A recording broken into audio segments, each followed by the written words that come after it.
This channel is for educational purposes only. Please do your own due diligence before making any investment decisions. Hi, this is Joe Rabil with Invest Like a Pro. So today I got a question about the IWM, and I wanted to go ahead and do a similar, not the whole thing, but give you a similar idea of how I would designate the different trends right now, monthly, weekly, daily. And then I want to show you a specific trade setup that took place in the IWM. There's definitely some differences between the SPY and the IWM. So I want to clarify those. I also want to clarify a few things about how I look at trends. So let's go ahead and get into this example.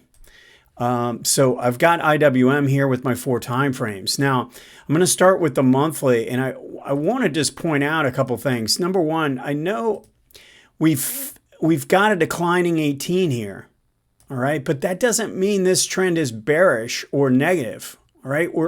If we have a bullish trend, 18 is going to be above the 40 and both lines are rising. If we have a bearish trend, the 18 is going to be below the 40 and both lines are falling, all right? Those are really the only time you have confirmed trends in place. So, that doesn't necessarily mean that it's the only time that you can play trend, play signals. But I just want to make sure you understand that this has a rising 40. It's getting back above the 40. It's got a declining 18. This isn't really a conviction on either way, in either direction right now. The other thing is that you can see we've got a lot of price support here. That's not really the case in the S&P yet. So, we've got that. Number two, look at how the MACD, which gave its sell signal up here, it's worked and it was really far away from the zero line, as I mentioned with the S&P. The difference is this one has reached all the way back to the zero line, and we still don't show any sellers taking over here, getting above 25. So yeah, the sellers are above the buyers, but they're both below 25. So there's not a lot of conviction from this time frame on the sell side, on this declines thus far. And we're hitting support, okay? MACD has come back down to the zero line. So I would call this neutral, but in the near term, I kind of view it as a little bit more positive just because we don't have a lot of momentum to the downside. Now, if we look at the weekly chart, here's where this is different. The S&P is still below 2 declining lines. Now, it's trying to get through this 18-week on the S&P, but this one is clearly above, and look at how this is flattened out. You see how the 18-week is flat here? So I got to call this neutral when it comes to the trend. I'm sorry, neutral, N-E-U. Okay, not negative. This is more of a neutral pattern, especially now that we're back above the 18 and the 18 has flattened.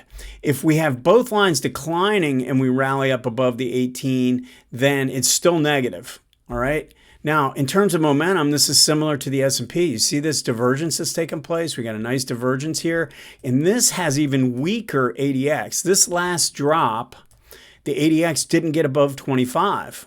Okay, that's pretty blatant when you go and you look at this. Price is going down and hitting the same level, and this is way, way down. This is making a big higher bottom. This is a pretty good looking pattern coming right off of price support. All right.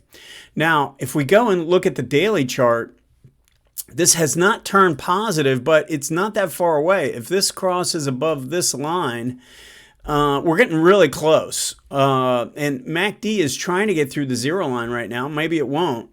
Green DI is trying to take over. Maybe it won't.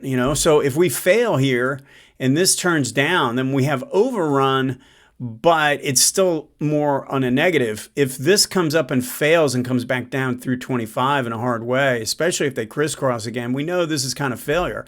So it's all about how this pushes. If this can push up a little bit more, then I think it sets the stage for this time frame to turn positive, these to start to look a lot more bullish, and then we'd have divergence on the weekly chart, and then we'd have this time frame giving a pullback into price support for another leg to the upside. Now, because we had potential divergence in place, we've got a few setups here. look at this pinch play, which is a 40 to 18 bounce. Remember, 40 to 18 bounce is when you go all the way up to the 40 for the first time after a pretty big decline. We've done that, and now we're pulling back to the 18. We're doing it in the form of a pinch play, and we're doing it in the form of low ADX. It's following this basically another bullish divergence that took place on this gap down. So we got the divergence, and now we're getting this pinch play. So on this pinch play, one of the things I want you to keep an eye out for is if you have a pinch play on the higher time frame, then go to the smaller time frame and see if we have a zero line reversal with low ADX. We do have that at this point. If you notice, we can draw the downtrend line in because we made a lower high and a lower low. Now, the problem is there was overrun in this time frame. We still have no real strength in the sellers, but we do have overrun. So what that means to me is that I don't buy the trend line break. That's not my operative trigger here. I'm going to look for a little bit more confirmation with a higher low or something like that, or some kind of a test. In this case, it made a higher bottom. It formed a pinch at the 0 line, and green DI held the 25 line. All right. So in this instance, I'd be looking to get long right in here. Right at this level after the break of the trend line. It would be considered more like the higher low after the trend line break. I want to make sure you understand that declining 18 is important.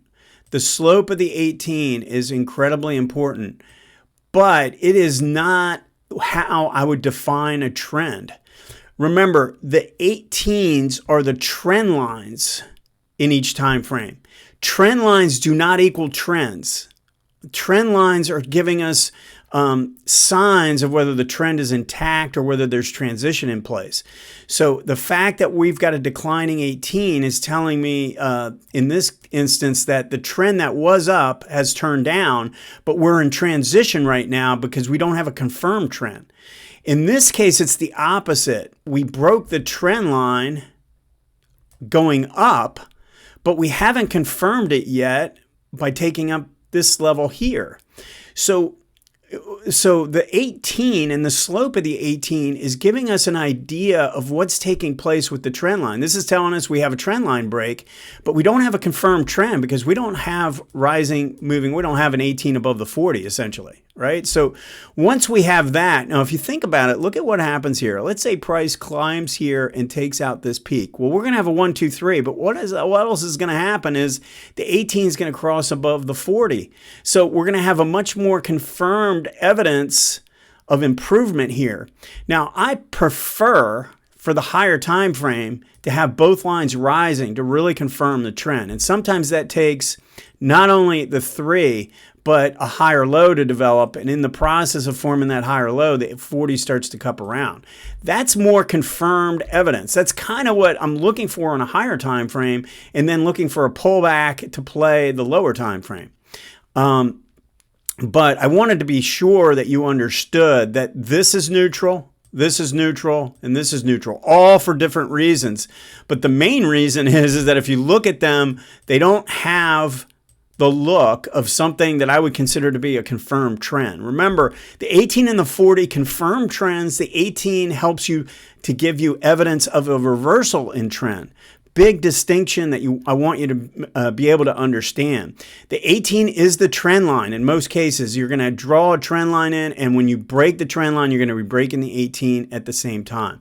We can do that in any of these charts, and you can see that, maybe with a day or two difference, we get a real break of the 18 the same day we break the trend line. So that kind of thing I think is really useful. And I used to draw trend lines on everything, and now I don't spend as much time on that because I can see that the slope of the trend line, the price of the trend line is essentially the same as the 18. And that gives me a lot of confidence. Now, if your trend line is really different than the 18, then you probably have a trend line that's not going to last very long and is maybe not quite as important. So keep those kind of things in mind when you're looking at it. But the 18 is giving you the trend line, which is the presumptive evidence. If we break the one, if we break a 1 and we break the trend line, we're starting to get evidence that the trend is shifting, but it's more of a transitional phase. It's not a confirmed trend change yet. All right. Hope this helps. Go ahead and post any questions or comments. Thanks.